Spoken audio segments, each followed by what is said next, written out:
Members of this House say that the British people need to have a say. They are absolutely right, the British people need to have a say, but they should remember that Brexit is the start of an ongoing existence. It is not a discrete process, and that the deal the Prime Minister and ministers negotiate will be the deal that is put to the British people at the 2020 general election.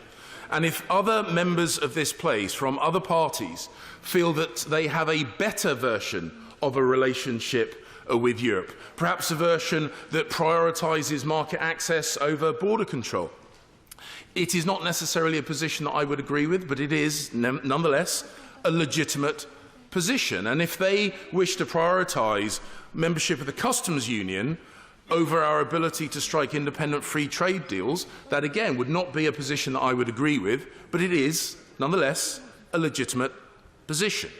And what parliamentary sovereignty means is those alternative versions of Brexit, what an SNP Brexit or a Liberal Democrat Brexit or a Labour Brexit might look like, can be put before the British people in the lead up to the 2020 general election, and that hypothesis can be tested in the ultimate crucible, which is a British democratic system. And if I do apologise, Mr. Speaker, if their versions of Brexit are seen to be more palatable than the government's version of Brexit, we will know.